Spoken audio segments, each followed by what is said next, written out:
Hello everyone. सो इस video से हम डायनेमिक प्रोग्रामिंग की प्लेलिस्ट शुरू करने जा रहे हैं। ठीक है।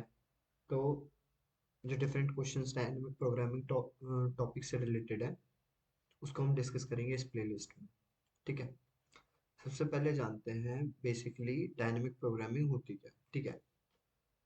डायनेमिक प्रोग्रामिंग कुछ नहीं है। Dynamic programming is all about optimizing recursion. ठीक है। मैंने अपना कोड रिकर्शन के थ्रू लिखा। ठीक है।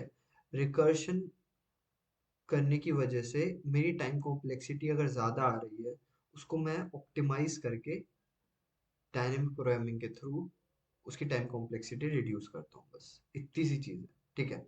अब इसको प्रैक्टिकली समझते हैं कि क्या सीन होता है हमारा। ठीक है। फिर तुम्हें ये वाली चीज़ क्लियर हो जाएगी। डायनेमिक प्रोग्रामिंग कोई हवा नहीं है।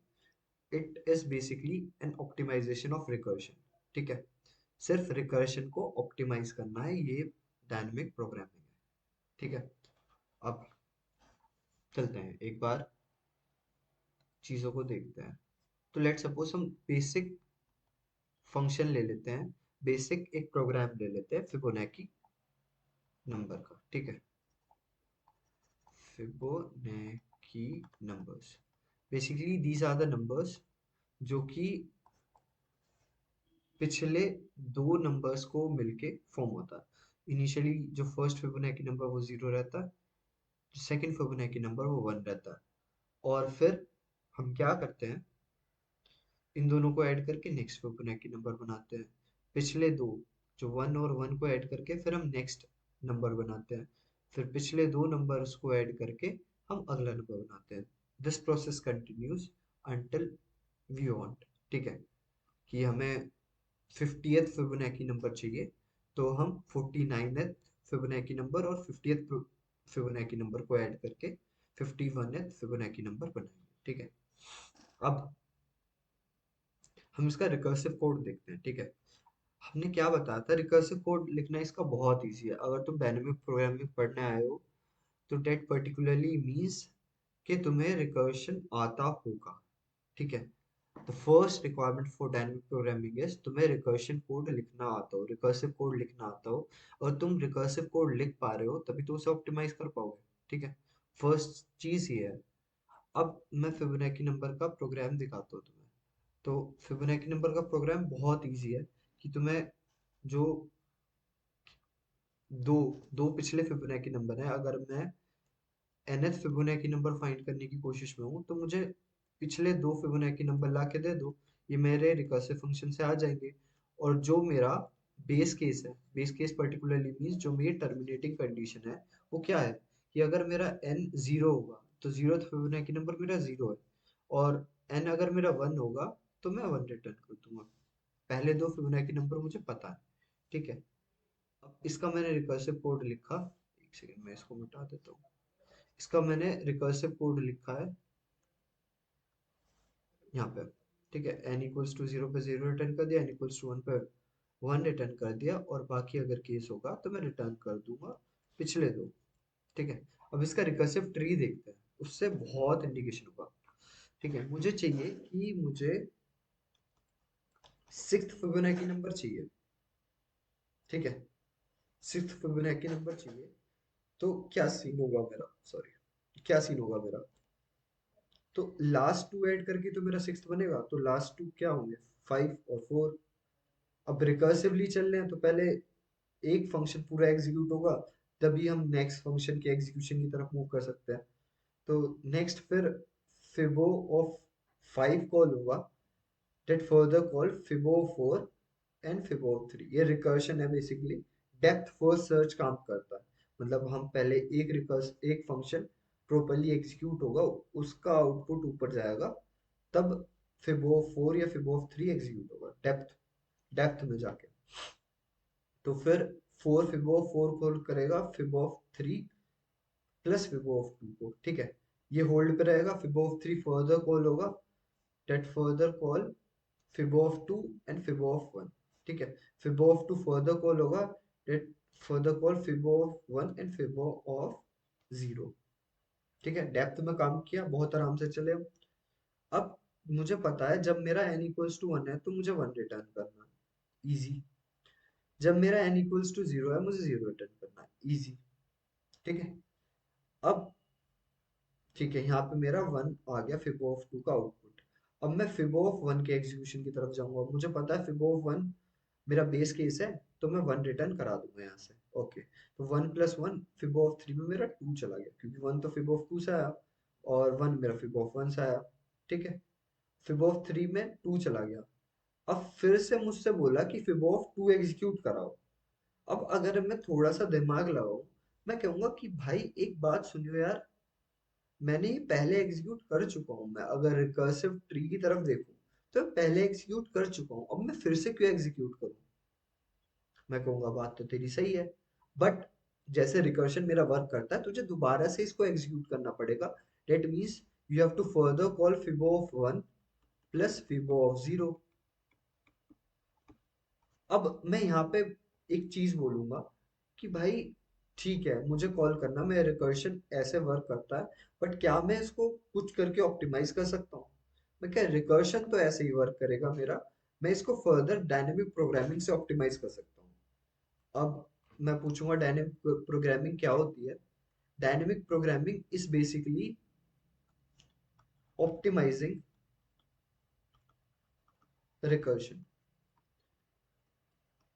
मुझे अगर अपने रिकर्सिव फंक्शन को, रिकर्सिव कोड को ऑप्टिमाइज कराना है, तो मैं डायनेमिक प्रोग्रामिंग के थ्रू करूंगा। डायनेमिक प्रोग्रामिंग बस एक चीज का नाम है कि मैंने रिकर्शन को क्या किया, उसमें जो उसका आउटपुट मिला था ना मुझे, ये इंटरनल रिकर्सिव कॉल से, इनसे रिकर्सिव कॉल से जो आउटपुट मिला था, मैंने वो कहीं स्टोर करके रख लिया। और जब भी मुझे बाद में जरूरत पड़ी ना उसकी, जैसे बाद में यहाँ पे जरूरत पड़ी, एक बार कैलकुलेट कर लिया, और अगर मुझे बाद में जरूरत पड़ी तो मैंने डायरेक्ट आउटपुट उसका यहाँ पे पुट किया। ठीक है, मैंने हर बार उसी चीज के लिए दोबारा कैलकुलेशन नहीं करी है। बस ये डायनेमिक प्रोग्रामिंग है। इसी इसी की वजह से रिकर्सिव कोड ऑप्टिमाइज हो जाता है। मैंने क्या बोला?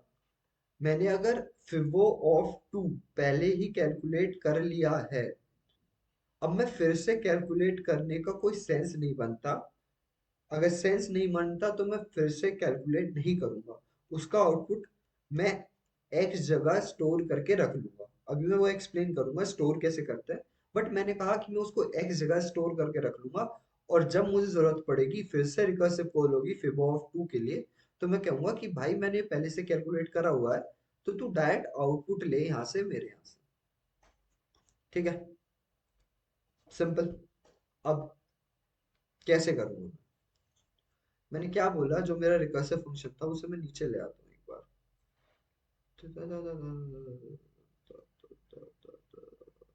या रिकर्सिव फंक्शन को मैं नीचे ले आता हूँ, यहाँ पे पेस्ट करता हूँ। ओके, रिकर्सिव कोड मेरा अच्छे से वर्क करेगा स्मॉलर इनपुट के लिए। जैसे ही हायर इनपुट आएंगे तो उसे ऑप्टिमाइजेशन की जरूरत पड़ेगी ही पड़ेगी। ठीक है, वरना टीएल ही दे देगा। और मैं तुम्हें एक बात बताऊं, डायनेमिक प्रोग्रामिंग में कभी भी तुम्हें रिकर्सिव कोड लिखते हुए अगर टीएल ही आ रहा है तो ये बहुत खुशी की बात है। अगर रिकर्सिव कोड लिखते हुए तुम्हें टीएलई आ रहा है तो ये बहुत खुशी की बात है, because you can optimize it with D. ठीक है, ये वाली चीज हो गई। अब मैं डायरेक्ट कॉन्सेप्ट पे मूव करता हूँ। अब मैंने कहा कि मुझे भाई सिक्स्थ फिबोनाची नंबर चाहिए, सिक्स्थ फिबोनाची नंबर चाहिए, एन इक्वल्स टू सिक्स दे दिया।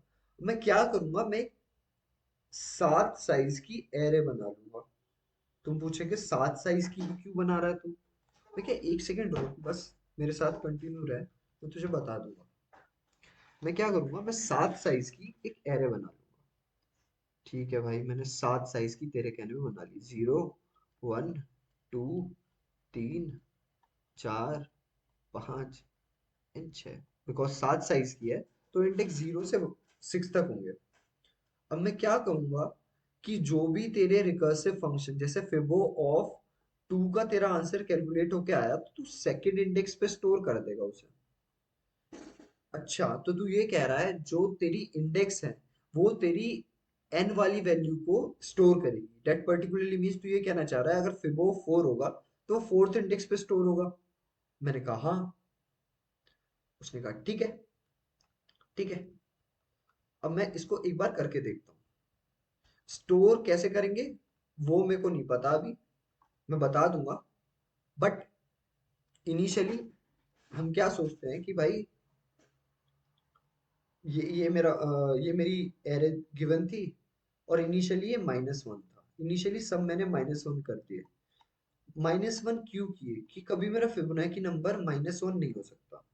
दैट पर्टिकुलरली मीन्स मुझे अपनी जो ऑक्सिलरी स्पेस या फिर जो मैं स्टोरेज यूज कर रहा हूँ उसमें हमेशा इनिशियली वो वैल्यू चाहिए जो आउटपुट नहीं हो सकती। ठीक है, मैं इसको जीरो से इनिशियलाइज कर सकता था अगर मेरे आउटपुट में जीरो नहीं आ रहा होता। मैं क्या बोल रहा हूँ, मुझे अपनी जो डीपी एरे है, इसको मैं डीपी एरे बोल देता हूँ। डीपी एरे है, मुझे उसको इस वैल्यू से इनिशियलाइज करना है जो मेरी आउटपुट में कभी आ ही नहीं सकती है। मेरा फिबोनाची नंबर कभी -1 हो ही नहीं सकता है। फाइन। अब क्या करूंगा, फिबो ऑफ 6 के लिए कॉल हुई मेरी। ठीक है, वही वाली चीज फिबो ऑफ 6 के लिए कॉल हुई। डेट मीन्स क्या सीन रहा होगा, fibo of 5 plus fibo of 4। Nice. Fibo of 4 plus fibo of 3। उसके बाद 4 में डेप्थ में सर्च हुई fibo of 3 plus fibo of 2। Done.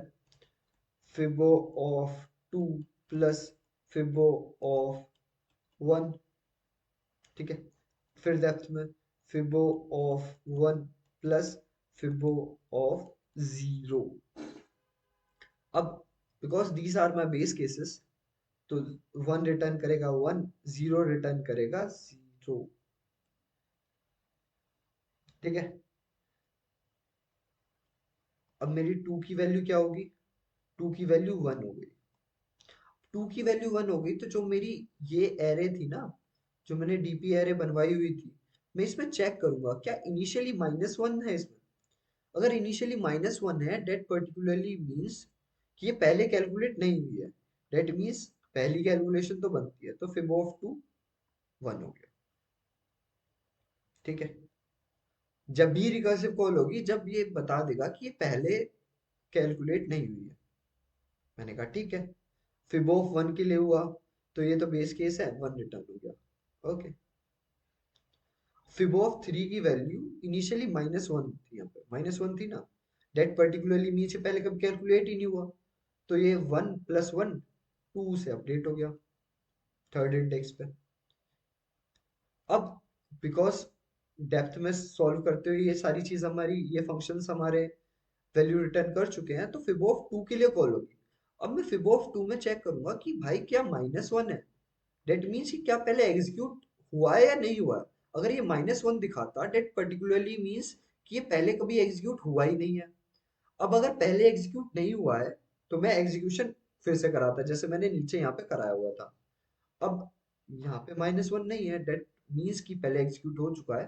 तो मैं इस डीपी एरे से डायरेक्ट आंसर यहाँ पे पुट करूंगा कि भाई इसका आउटपुट पहले से ही 1 आ चुका है। इजी। जो यहाँ पे दो मेरी कॉल होती है fibo of 0 plus fibo of 1, ये काम मेरा बच गया, इसका टाइम बच गया मेरे पास। अब मैं यहाँ पे मेरा फिबो ऑफ 3 में 2 था, 2 प्लस 1, मैं फिबो ऑफ 4 को 3 रिटर्न कर दूंगा। 4 में आया मेरा 3। देन डेप्थ वाइज मेरे 4 के नीचे के सब सॉल्व हो चुके हैं। अब बारी है फिबो ऑफ 3 की।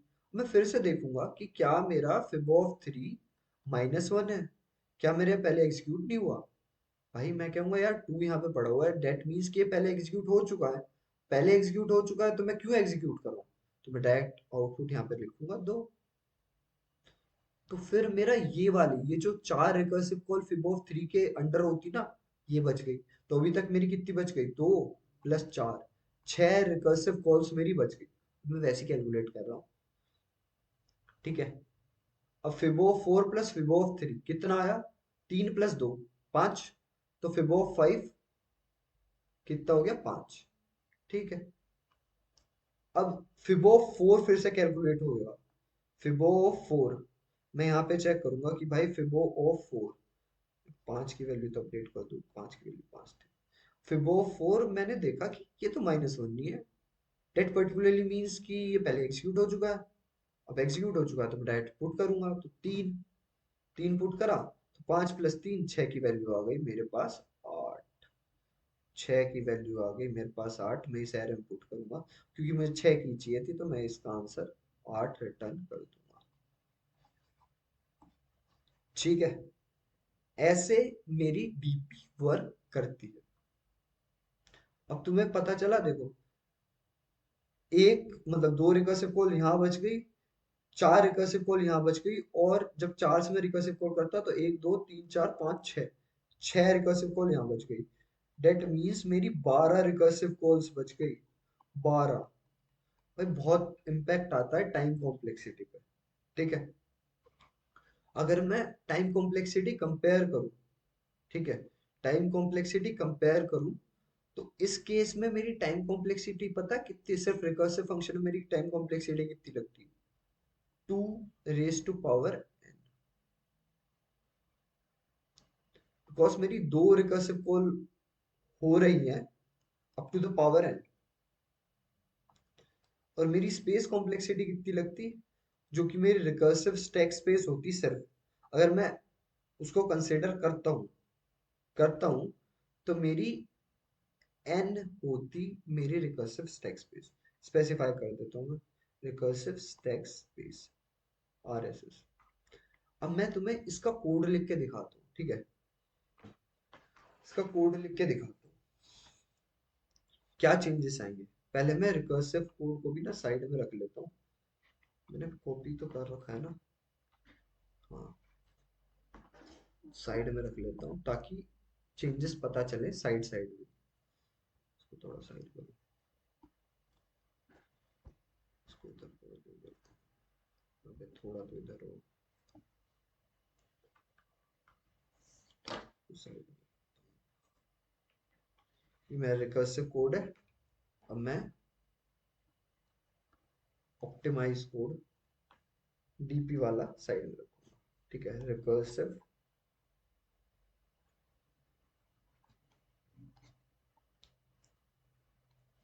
तो ये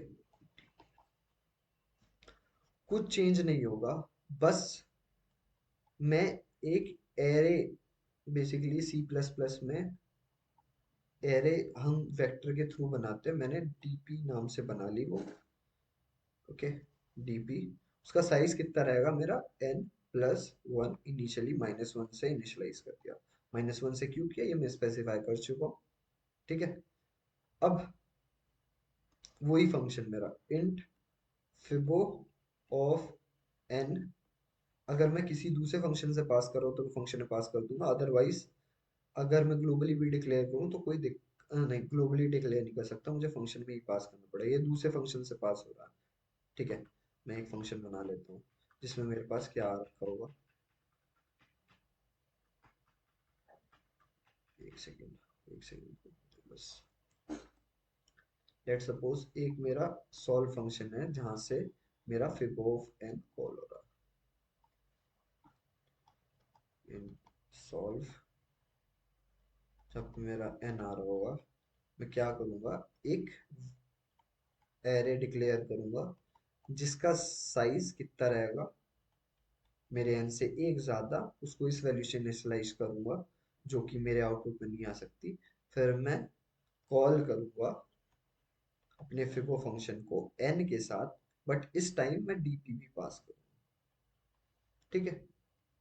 अभी तो कोई दिक्कत नहीं है मुझे। इससे अब मेरा फिबो फंक्शन क्या करेगा, जिसके पास n है और अब मेरे पास एक एरे भी आ रही है डीपी। बाय रेफरेंस इसलिए लिया because we have to return the changed value. ठीक है, all things will remain same. Base case को मैं हाथ भी नहीं लगाऊंगा, बेस केस को मैं हाथ भी नहीं लगाऊंगा। हिम्मत भी नहीं है मुझ में कि मैं बेस केस छेड़ दूं। ठीक है, बेस केस को मैं हाथ तक नहीं लगाऊंगा। अब क्या, जो मेरा फंक्शन है वो दो रिकर्सिव फंक्शन को कॉल कर रहा है n-1 में, इसमें भी डीपी रखूंगा मैं, और फिबो ऑफ n-2 इसमें भी मैं डीपी रखूंगा। ठीक है, अब बात आती है मेरी, जो मैं चेक कर रहा था, अगर मेरी करंट n की वैल्यू पे डीपी में -1 नहीं पड़ा हुआ, डेट मीन्स, मैं क्या बोल रहा हूँ ध्यान से सुनना, अगर -1 नहीं पड़ा हुआ डेट मीन्स वो पहले से कैलकुलेट हो चुकी है, तो मुझे कैलकुलेट करने की जरूरत नहीं, मैं यहां से ही डीपी ऑफ एन रिटर्न कर दूंगा। ठीक है, इंपॉर्टेंट लाइन। बट अगर ऐसा नहीं होता है तो मेरी ये दो रिकर्सिव कॉल होगी और इनका आउटपुट मेरी डीपी एरे में जाना चाहिए, तो डीपी ऑफ एन अपडेट हो जाएगी मेरी इन दोनों के आउटपुट से। और मैं यहां से भी रिटर्न कर सकता हूँ, डायरेक्ट रिटर्न कर दूँ, या फिर मैं नीचे लिख देता हूँ रिटर्न डीपी ऑफ।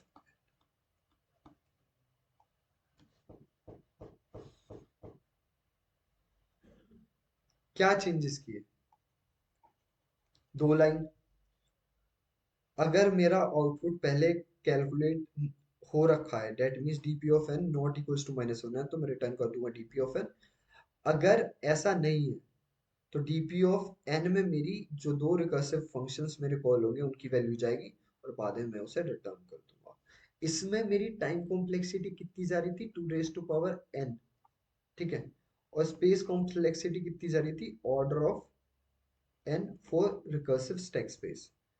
इसमें मेरी टाइम कॉम्प्लेक्सिटी कितनी जा रही है, ऑर्डर ऑफ n, और स्पेस कॉम्प्लेक्सिटी कितनी जा रही है मेरी, ऑर्डर ऑफ n। यहाँ पे क्या क्या है, ऑर्डर ऑफ n क्यों बोल रहा हूँ मैं, मेरी n तो रिकर्सिव स्टैक स्पेस लगी रही है, प्लस प्लस जो मैंने ये डीपी यूज करी है ये प्रोसेसिंग के लिए यूज करी है, तो प्रोसेसिंग के लिए भी जो मेरी स्पेस लग रही है वो भी मेरी इसमें जाएगी। So this is what DP is all about, optimizing recursion. ये मेथड जो हम यूज कर रहे हैं इसको बोलते हैं मेमोइजेशन। हमारे पास एक और मेथड है टेबुलेशन। ठीक है, अभी मैं सिर्फ मेमोइजेशन पे फोकस करूंगा बेसिकली, ये कॉन्सेप्ट क्लियर करने के लिए कि रिकर्शन कुछ नहीं, तो डीपी कुछ नहीं, बस रिकर्शन का ऑप्टिमाइजेशन। ठीक है, अगर ये वाली चीज क्लियर हो गई तो हम टेबुलेशन पे मूव कर जाएंगे, कोई दिक्कत नहीं है। बट अगर आपको रिकर्सिव कोड लिखना नहीं आता, कोई बात नहीं, बिकॉज पहले हम रिकर्सिव कोड ही लिखेंगे, उसको ही ऑप्टिमाइज करेंगे, तो you will get the practice of recursion as well as DP. ठीक है, टेबुलेशन अप्रोच मैं अभी फॉलो नहीं करूंगा। ठीक है, उससे दिमाग खराब, मतलब ऑप्टिमाइज होता है क्योंकि उसमें सिर्फ रिकर्शन यूज नहीं होता, हम यूजिंग लूप्स रिकर्सिव कोड को लूप्स के फॉर्म में लिख देते हैं बस। ठीक है, बस रिकर्सिव स्टैक स्पेस हमारी कम हो जाती है उस केस में। So this is all about introduction to DP. अब नेक्स्ट क्वेश्चन में हम पहला क्वेश्चन सॉल्व करेंगे इसका, 01 नैपसैक, जो कि एक इजी प्रॉब्लम है। ठीक है, इंपॉर्टेंट टॉपिक्स डिस्कस करेंगे डीपी में हम, फिर मूव करते हैं एडवांस टॉपिक्स पे। ठीक है, तब तक के लिए टाटा। और अगर आप डीपी प्लेलिस्ट फॉलो करना चाहते हैं तो इस वीडियो को देखिए और आने वाली वीडियो को जो डीपी प्लेलिस्ट में आएंगे उनको देखिए। बाकी वीडियो पसंद आई हो तो you can like and subscribe to the channel. ठीक है, तब तक के लिए बाय बाय, टाटा।